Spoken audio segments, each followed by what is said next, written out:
전쟁과 하나님의 주권 제2장 예상하지 못한 일을 대하는 우리의 신앙.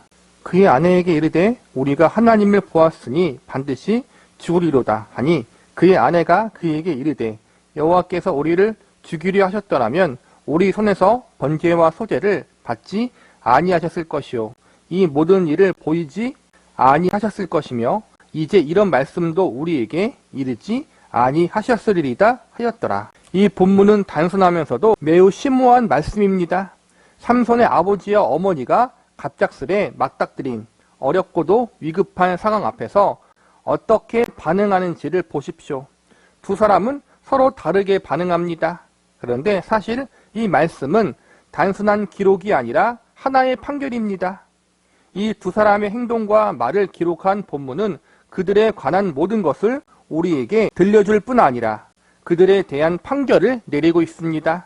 이처럼 위기라는 말의 진정한 의미는 판결입니다. 우리에게 닥치는 위기는 우리를 시험하고 검증하는 시간입니다. 이 오래전 이야기를 주의 깊게 읽으면서 우리는 위기가 매우 중요한 사실들을 알게 해준다는 것을 깨닫게 됩니다. 여기서 위기가 판결이라는 것은 믿음의 판결, 우리의 믿음을 점검하고 우리의 믿음이 어떠한지를 판가름하고 보여주는 그러한 시간들이 된다는 거예요. 삼손의 아빠는 위기 앞에서 믿음이 없는 사람처럼 행동했고 삼손의 엄마는 이 뜻밖의 위기같이 보이는 상황 속에서 믿음으로 행동했다. 이 위기를 통해서 그들의 믿음이 증명되었다는 거예요. 한쪽은 믿음 없음이, 믿음 부족함이 증명됐고 한쪽은 믿음 있음이 증명되었다. 그래서 위기는 판결이다. 위기는 믿음을 드러내는 그러한 시간들이다. 내 믿음이 진짜 믿음인지 아닌지 이것을 보여주는 시간들이 될 수 있다는 거예요. 마찬가지로 지금 로이드 존스 목사님이 설교를 할 때가 세계 2차 대전이 시작될 때니까 이 전쟁이란 위기를 통해서 신자들이, 교회와 성도들이 그들이 가진 믿음이 참 믿음인지 아닌지를 판결되어지고 확인되어지고 드러낼 수 있는 시간들이 될 수 있다는 거예요. 우리를 시험하는 위기, 위기는 우리가 어떤 성향의 사람인지를 분명하게 보여줍니다. 우리가 2장 전체를 읽어보더라도 본문을 읽기 전까지는 마노아와 그의 아내가 어떤 사람인지를 제대로 알 수 없습니다. 이 말씀을 읽기 전에는 두 사람의 실체를 접근하거나 둘 중 누가 더 강하고 훌륭한 성품을 가졌는지를 파악하기가 어렵습니다. 그러다가 이 두 구절에서 비로소 우리는 그들이 어떤 사람인지를 확실하게 알게 됩니다. 그래서 그들에 대해 판단하고 평가하는 일이 매우 쉬워집니다. 마노아와는 대조적으로 그의 아내는 성경의 위대한 여인들 가운데 한 사람입니다. 이러한 사실을 통해 우리는 매우 일반적이고도 참된 한 가지 원리를 깨닫습니다. 평범한 삶을 누리고 있을 때 우리는 꽤 그럴듯하게 보입니다. 우리가 어떤 삶의 표준과 자세를 선택하고 역할을 다할 수 있는 충분한 시간과 여유도 있습니다.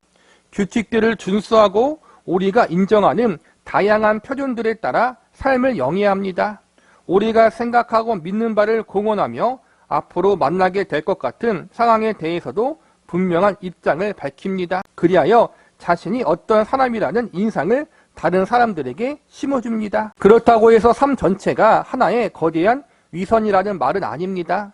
다만 우리에게는 살아가면서 다른 사람들 뿐 아니라 우리 자신까지도 무의식적으로 속이려는 경향이 있다는 것입니다. 겉으로 꾸며낸 피상적인 삶을 살면서 우리의 본 모습도 그럴 것이라고 자신을 쉽게 설득합니다. 우리 안에는 뛰어난 배우가 있습니다. 오늘날같이 사회적 관습과 형식에 매우 강력하게 이끌려 살아가는 때에는 너 자신을 알라는 철학자의 조언을 실천하기가 너무 어렵습니다. 일상적인 큰 위기가 없는 일반적이고 평범하고 평화로운 삶 가운데에는 다 누구나 잘 살아가고 잘 믿는 것처럼 보인다는 거예요. 신앙생활도 마찬가지고 교회 잘 나가고 예배 잘 드리고 교회 활동 잘하고 기도도 꽤 잘하는 것 같고 그런데 실상 큰 위기가 닥쳤을 때 보면 그들의 믿음이 참 믿음이었는지 아니었는지를 분별할 수 있게 된다는 거예요. 즉 평화로울 땐 잘 알 수 없다라는 거예요. 그런데 자신을 알기 어려운 바로 그때 무방비 상태로 있는 우리에게 시련과 위기가 갑작스럽게 닥쳐와 우리 자신을 똑바로 보여줄 것입니다. 전통과 풍습을 기억할 겨를도 없고 가면을 쓸 여유도 없는 그때 우리는 그저 본능적으로 행동할 수밖에 없습니다. 자연스러운 있는 그들의 본 모습이 드러나게 되는 것입니다. 뿐만 아니라 위기는 훨씬 더 높은 차원에서 우리를 시험합니다. 특히 신앙 고백의 문제에 관해 그렇습니다. 세상의 지혜는 어려울 때의 친구가 진정한 친구임을 상기시켜줍니다. 이는 잘 나갈 때의 친구에 대해서 돌아보게 하는 격언입니다. 사람의 참 모습은 어려운 순간에 그가 어떻게 행하는지를 보면 알 수 있습니다. 평온할 때 별 생각 없이 써라낸 약속들이나 생각들로는 그 사람의 참 모습을 알 수 없습니다. 우리 주님도 바로 이런 위험에 대해서 여러 번 경고하십니다. 나더러 주여 주여 하는 자마다 다 천국에 들어갈 것이 아니요 다만 하늘에 계신 내 아버지의 뜻대로 행하는 자라야 들어가리라. 가난하고 어려울 때나 위험할 때 보이는 우리의 행동은 우리가 진정 어떤 사람인지를 드러냅니다. 그로 인해 우리는 슬프도록 실망하기도 하고 환멸을 느끼기도 하며 의외의 모습에 놀라기도 합니다. 가장 큰 소리 치던 사람들이 침묵하고 공공연하게 자신의 입장을 밝히던 사람들이 조용히 사라집니다. 그러나 무엇보다도 우리는 역경과 위기가 우리의 믿음과 신앙의 본질을 여실히 검증하고 드러낸다는 사실을 알아야 합니다. 오늘 본문을 통해서도 삼손의 어머니가 단지 강한 성품을 가진 위대한 한 여성이었음을 알 뿐이라면 이 본문의 가장 중요한 핵심을 놓치는 것입니다. 그녀가 위대한 것은 그녀의 믿음과 통찰력과 이해력 그리고 신앙을 확고히 붙잡는 자세 때문입니다. 바로 이것이 그녀의 진정한 본 모습입니다. 그래서 그녀는 남편을 부끄럽게 하고 그의 약함과 두려움을 책망할 수 있었던 것입니다. 어느 날 갑자기 삼손의 부모님 앞에 천사가 나타나서 삼손이 태어나게 될 것을 미리 알려줘요. 나실인으로 삼손이 태어나고 그가 이스라엘 백성들을 블레셋 사람들의 핍박으로부터 이제는 구원케 한다라는 말씀을 주시고 어떻게 삼손을 바르게 키워야 할지 나실인으로서 구별되게 키워야 할지 알려줘요. 그러면서 이 부모가 드렸던 번제를 받아요. 이러한 사건을 통해서 이러한 놀라운 경험을 하면서 삼손의 아버지는 두려움에 떨어요. 천사를 봤다는 것은 혹은 이러한 놀라운 기적을 봤다는 것은 하나님을 만났다라고 보는 거란 말이에요. 나 같은 죄인 피조물이 하나님을 만났다. 하나님을 봤다. 경험했다. 그러니까 두려운 거란 말이에요. 내가 죽을 수도 있겠구나. 그런데 이와 반대로 삼손의 어머니는 아니다.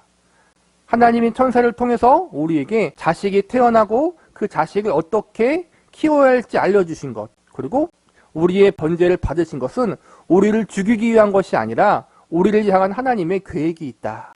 이렇게 대답해요. 삼손의 아버지와 어머니의 믿음이 이 특별한 상황 가운데 어느 사람이 믿음의 자세를 취했고 취하지 않았는지를 분명히 드러났다는 거예요. 그리고 여기서는 지금 로이드 존스 목사님이 삼손의 어머니는 위대한 믿음의 여인이었다. 근데 이것이 다른 특별한 능력이 있어 그런 것이 아니라 하나님 앞에 믿음으로 반응했다. 그것이 참 위대하고 중요하고 우리에게도 필요하다라는 거예요. 그 당시 영국 사람을 비롯해 교회와 성도들에게도 이 뜻밖의 위기, 참으로 대비할 수 없었던 이 전쟁의 고통 가운데 하나님 앞에 우리는 두려워하고 넘어지고 원망하고 불평하는 것이 아니라 이 위기 앞에 어려움 앞에 우리도 믿음으로 반응할 수 있는 사람들이 되어야 한다는 거예요. 우리도 마찬가지인 거죠. 우리가 당하는 어려움 가운데, 이 고통 가운데, 고난 가운데, 위기 가운데 우리가 두려워하거나 낙심하거나 절망하거나 어떻게 할 바를 몰라서 이리저리 막 헤매는 것이 아니라 하나님 앞에 믿음으로 우리가 반응하고 바로 설 수 있는 사람들이 되어야 한다는 거예요. 그래서 그녀는 남편을 부끄럽게 하고 그의 약함과 두려움을 책망할 수 있었던 것입니다. 성경은 한 사람의 인간적인 위대함에 별로 관심이 없습니다. 성경의 주제는 언제나 은혜로 말미암은 위대함입니다. 마노아와 그의 아내는 이 시험 앞에서 신앙의 진가와 본질을 즉시 있는 그대로 드러냈습니다. 이것이 바로 위험한 상황 앞에서 신앙이 다양한 방식으로 스스로 그 가치를 드러내고 진가를 입증한다는 보편적인 원리입니다. 아마도 우리 중에는 신앙적인 분위기에서 자라고 태어나는 순간부터 기독교적 가르침에 둘러싸여 지낸 사람이 많을 것입니다.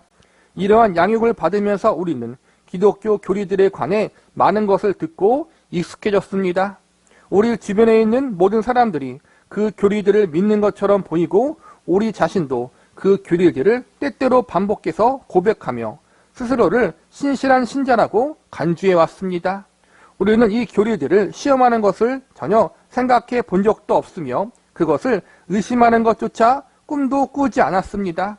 그것들에 관해 깊이 생각해 보지도 않았으며 그저 모든 것을 받아들이는 것처럼 보였습니다. 우리는 단지 모든 것이 옳고 우리 자신 역시 틀리지 않다고 생각했습니다. 교리적인 진술들에 관해 굳이 이해하려고 애쓰거나 제대로 알아보려고 노력해야 할 필요도 느끼지 못했습니다. 그 가르침들을 받아들이기 위해 진정으로 애써 본 적이 없습니다. 어떤 사람은 우리가 마치 매일 아침 버터 바른 빵을 먹는 것처럼 우리의 종교를 받아들인다고 말합니다. 모든 것이 잘 될 때 우리는 종교와 종교적 의무들을 잘 따르면서 스스로 올바르고도 실질적인 것을 지니고 있으므로 조금도 부족하거나 결핍될 것이 없다고 여깁니다. 그러나 변환간 어려움과 문제에 부딪히게 되면 우리는 신앙에 대해 전혀 고백해 본 적이 없는 사람들과 똑같이 반응하고 행동합니다. 그들과 똑같이 무기력해지고 희망을 잃어버립니다. 우리에게 신앙이 있다는 사실이 아무런 차이도 만들지 못하는 것처럼 보입니다. 목회를 하면서 이런 사람들을 만나는 것만큼 슬프고도 비극적인 일은 없습니다. 그들의 신앙이 그들에게 아무런 유익도 줄 수 없는 것처럼 보입니다. 질병이나 죽음이나 재해나 재앙의 위협이나 전쟁과도 같은 큰 어려움과 위기를 만날 때 그들의 신앙은 전혀 가치 없는 것이 되고 맙니다. 한때 그들은 종교적인 사람들의 매우 훌륭한 본보기처럼 보였습니다. 그들은 이단적인 발언으로 죄를 지은 적 없고 심각한 도덕적인 잘못을 범한 적도 없습니다. 평소에 그들은 모범적인 신앙인처럼 보입니다. 그러나 시험을 받아 그 어느 때보다도 신앙이 필요할 때 그들의 신앙은 아무런 의미 없는 무용지물이 되고 맙니다. 그런 사람들이 주변에 있지 않습니까? 영목상 영국은 그 당시 기독교 국가였어요. 예수님을 참되게 영접했나 거듭났나 상관없이 자연스럽게 분위기가 주일 되면 교회에 나가서 예배드리고 기도하는 게 자연스럽고 때가 되면 세례를 받고 그런 게 보편화되었기 때문에 참된 믿음이 없어도 심지어는 아까 말한 것처럼 예수님을 내 구세주로 영접하는 거듭남이 없어도 나는 신자다. 나는 기독교인이다. 나는 그리스도인이다. 이렇게 말하는 사람들이 많고 믿었던 사람들이 많았다라는 거예요. 자연스러운 거죠. 그런데 세계 2차 대전 같은 전쟁을 통해서 많은 사람들이 깜짝 놀라는 거예요. 어떻게 하나님이 또다시 이런 끔찍한 일을 벌어지도록 놔두시는가. 또 많은 사람들이 생명을 잃고 죽음을 당하고 고통당하는 이 현실 가운데 많은 사람들이 평온할 때 교회를 잘 다니다가 이런 위기 가운데 많은 시험을 당하고 겪고 때로는 신앙을 버리기도 하고 혹은 하나님에 대해 왜곡된 말을 전하기도 한다는 거예요. 예수님이 나의 구세주이십니다. 예수님 믿으면 구원받습니다. 그 복음, 그 진리, 그 가르침, 그 속에 담겨있는 의미를 알지 못한 채 교회 다니다가 이러한 큰 위기 앞에서 과연 하나님이, 예수님이 내 구세주 되신다는 것이 이 전쟁과 무슨 의미가 있는가? 지금 이 고통 가운데 그것이 나에게 어떤 소용이 있는가? 이러한 회의에 빠진 사람들이 많았다라는 거예요. 이와 똑같지는 않지만 이런 부류에 속한 또 다른 유형의 사람들도 있습니다. 이들은 종교에 관하여 주로 혹은 거의 전적으로 지적인 관심만을 가지고 있습니다. 이들은 종교에 대해 진지하게 생각해 본 적이 없는 사람들과 다릅니다. 그러나 종교에 대해 아무리 진지하게 생각한다 해도 이 사람들의 종교적 관심은 단지 지적인 취미에 불과합니다. 그들은 종교 서적을 읽고 토론하며 논쟁도 합니다. 그들의 삶의 한 분야로서 종교에 관심을 가지고 종교의 다양한 주제와 견해들에 관심을 기울입니다. 그러나 그들의 관심은 언제나 완전히 객관적입니다. 그들에게 종교란 대화와 토론거리에 지나지 않습니다. 그들은 종교를 사람들이 들었다 놓았다 할 수 있는 것으로 생각합니다. 그러한 종교는 결코 그들의 내적, 실제적 체험의 일부가 될 수 없습니다. 그것은 결코 그들 자신이나 그들의 삶의 일부가 될 수 없습니다. 그들에게 신앙은 결코 중요한 역할을 할 수 없습니다. 그들의 신앙에 관한 모든 것을 아는 것처럼 보이지만 이러한 위기 앞에서 그 모든 지식과 관심은 아무 소용도 없고 가치 없는 것이 되고 맙니다. 이와 관련된 대표적인 예로 회심하기 이전에 요한 웨슬레의 일화를 들어봅시다. 어떤 의미에서 그는 종교에 관해 모든 것을 알고 있는 듯 했습니다. 그러나 대서양을 항해하는 도중 사나운 폭풍이 몰아쳐 꼼짝없이 죽게 되었다고 생각하기에 이르자 그는 의지할 것이 아무것도 없다고 느꼈습니다. 죽는 것은 물론 모든 것이 두려웠습니다. 그러다가 같은 배에 타고 있던 모라비안 형제단 사람들의 모습을 본 그는 큰 충격에 휩싸였습니다. 그들의 모습은 자신과는 너무 대조적이었습니다. 웨슬레에 비하면 너무나 무지한 것 같았던 그들은 실제적이고도 살아있는 신앙을 가지고 있었습니다. 그들의 신앙은 폭풍 속에서도 그들을 붙들어 주었고 그들에게 평화와 안정과 기쁨을 주었습니다. 정녕 죽음이 눈앞에 다가온 그 상황에서 말입니다. 반면 웨슬레의 신앙은 얼핏 보기에 아주 훌륭해 보였습니다. 그는 가난한 자들에게 자신의 물건을 나누어 주었고 감옥에서 설교했으며 조지아의 이교들에게 복음을 전하기 위해 대서양을 건넜습니다.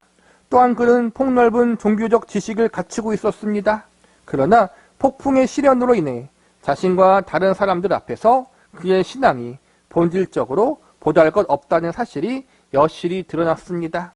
이와 같이 위기는 우리와 우리의 신앙을 시험합니다.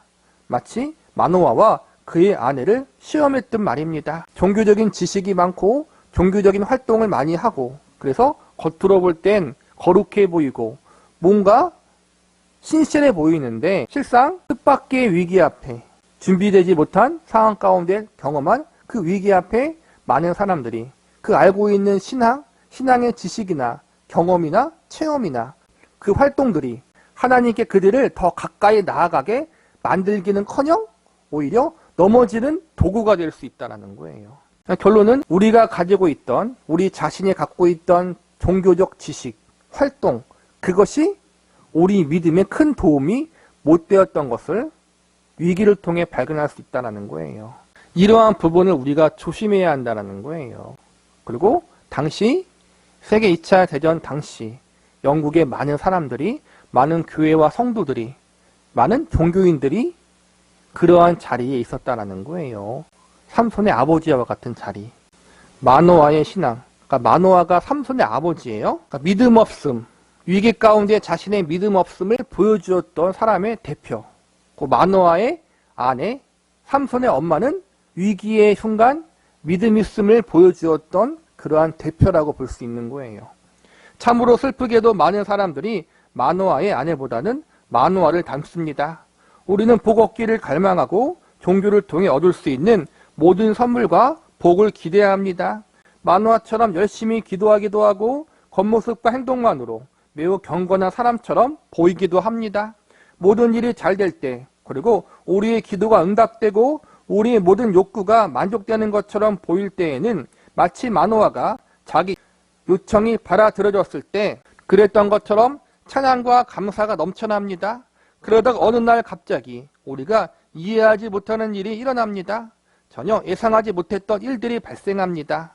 구름이 물려와 하늘이 어두워지고 모든 일이 잘못되어 가는 것처럼 보입니다.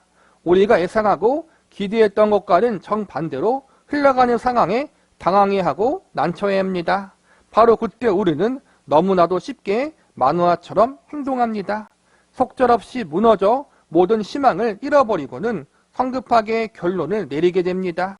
설상가상으로 그러한 결론은 틀림없이 주어진 상황에서 내릴 수 있는 최악의 결론입니다. 우리가 내리는 이 성급한 최악의 결론은 대부분 마노아가 내린 최악의 결론과 동일한 근거에서 비롯됩니다. 즉 하나님은 우리를 대적하시며 하나님의 선하심과 자비하심에 대한 우리의 생각은 망상에 지나지 않는다는 것입니다. 이러한 모습은 위기에 직면하는 사람들에게 쉽게 발견됩니다. 그들은 하지 말아야 할 질문들을 얼마나 성급하게 던진지 모릅니다. 그 질문들은 하나님께서 그들에게 공정하지 않으시다거나 약속에 신실하지 않으시다는 고백을 담고 있습니다. 이것이야말로 진정 인류의 가장 큰 원수이자 기독교 신앙의 가장 끈질긴 원수입니다. 우리의 영혼의 원수가 호시탐탐 기회를 노리며 우리의 생각과 마음 속에 하나님은 우리를 대적할 뿐 우리와 우리의 행동에는 별로 관심이 없다는 식의 거짓말을 속삭이는 것입니다. 우리에게 집요하게 달라붙어 있는 옛 이방인들의 관념과 오래된 미신적인 생각들이 우리가 당혹스러운 상황에 놓일 때마다 그런 식으로 우리를 속이려 하는 것입니다. 그래도 단지 그러한 상황에 대해서만 불평하는 것에 그친다면 우리는 처지가 그나마 나을 것입니다. 그것은 그저 우리의 신앙이 심없고 약하다는 것을 보여줄 뿐입니다. 그러나 우리는 한술 더 떠 하나님께 대해서도 투덜대며 불평합니다. 우리는 하나님의 존재와 우리를 향한 그분의 선하심을 의심하고 있음을 강하게 시사하는 질문과 진술들을 쏟아냅니다. 그런 신뢰를 구체적으로 제시할 필요는 없을 것입니다. 다만 그것이 하나님의 이름을 더럽히는 참으로 끔찍한 죄임을 분명히 말씀드립니다. 이것은 모든 죄악들의 가장 주된 원인이요 모든 죄 중에 죄인 불신앙의 죄입니다. 뜻밖의 위기 가운데 내가 낙심하고 절망하고 마음 가운데 여러 가지 큰 시험을 당하는 것, 이거는 누구나 그럴 수 있고 그것이 우리가 연약한 존재라는 것을 다시 한번 깨닫게 하는 시간이 될 수 있는데, 문제는 거기서 한 발 더 나가 적극적으로 하나님을 원망하고 하나님께 악한 말로 불평하고 혹은 하나님을 부정하는 그러한 자리까지 갈 수 있다는 거예요. 그러한 것이 불신이고 하나님 앞에 큰 죄가 될 수 있다는 거예요. 죄를 서로 비교할 수는 없겠지만 성경은 분명 잘못된 행동 혹은 도덕적인 잘못도 이 불신앙의 죄에 비하면 아무것도 아니라고 말해줍니다. 왜냐하면 다른 잘못들은 단지 인간의 연약함을 드러내는 것일 뿐이지만 이 불신앙의 죄는 근본적으로 하나님을 대적하는 것이기 때문입니다. 하나님과 그분의 선하심을 의심하는 것은 연약하여 그분께 복종하지 못하거나 그분의 명령에 순종하지 못하는 것보다 훨씬 더 악하고도 해로운 죄입니다. 또한 불신앙은 다른 사람들과의 관계 속에서 우리 자신을 살펴볼 때에도 변명의 여지가 없게 만듭니다. 마노아는 아내를 돕고 굳게 붙들어 주어야 했으며 그녀가 남편에게 기대는 것이 당연한 일이었을 것입니다. 그러니까 믿음의 가장으로서 본을 보여주어야 하는데 그러지 못하고 흔들거렸다는 거예요. 오히려 불신앙적인 말을 했다는 거예요. 물론 다행스럽게도 그녀는 그에게 의지하지 않았습니다. 만일 그랬다면 그의 무너짐이 그녀의 더 큰 무너짐으로 이어졌을 것입니다. 그러나 우리의 현실은 항상 그렇지 않습니다. 그리스도인으로서의 삶과 교회 생활 가운데 언제나 우리를 지켜보면서 의지하는 사람들이 있습니다. 그것은 우리의 특권이자 책임입니다. 우리가 실패하면 우리와 관계된 다른 사람들도 실패하기 때문입니다. 뿐만 아니라 교회 밖에서도 언제나 그리스도인들에 대해 기대를 가지고 지켜보는 사람들이 있으며 특히 어렵고 긴박한 시대일수록 더더욱 그러합니다. 그러므로 우리의 실패는 훨씬 더 큰 비난을 받을 수밖에 없습니다. 우리의 넘어짐, 우리의 실패, 특히 우리의 불신앙적인 모습은 우리만의 문제로 끝나지 않고 나와 내 가족과 주변 이웃들에게 좋지 못한 영향을 미칠 수 있다는 거예요. 한마디로 쉽게 이야기해서 한 가장, 믿음의 가장의 넘어짐은 그 가정의 구성원들에게 더 큰 낙심이 될 수 있게 만든다는 거예요. 그래서 더 책임감을 가지고 조심해야 한다는 거예요. 그리고 이러한 부분을 위해서 우리가 기도해야 해요. 사실은 그렇잖아요. 우리가 마노아예요. 삼손의 아버지처럼 믿음이 있는 것처럼 보였지만 위기의 순간, 특수한 상황 가운데 믿음 없음을 고백하는 불신앙적인 모습을 보일 때가 많잖아요. 기도하면서 이러한 연약한 부분을 우리가 하나님 앞에 솔직히 구하면서 우리의 믿음 없음을 도와달라고 기도할 수 있는 사람들이 되어야 해요. 또한 우리의 자신의 개인적인 측면을 생각하더라도 마노아처럼 행동하는 것은 상당히 나쁩니다. 그것은 우리를 비탄과 절망에 빠지게 합니다. 곧 우리가 불행하고 비참해지며 동요하여 놀라게 되고 두려움과 불길한 예감에 사로잡히게 되는 것입니다. 그리고 더 심각한 문제는 그런 상태와 상황에 처하게 될 때 우리가 마노아처럼 말하기 쉽고 그로 말미암아 남은 생애 동안 두고두고 후회하며 한탄하기가 쉽다는 것입니다. 그러므로 우리는 항상 주의해야 합니다. 우리의 언행 심사가 하나님 앞에 불신앙적인 모습이 되어지지 않도록 조심하고 아까 말한 것처럼 하나님의 도움과 은혜를 구하며 기도할 수 있어야 한다는 거예요.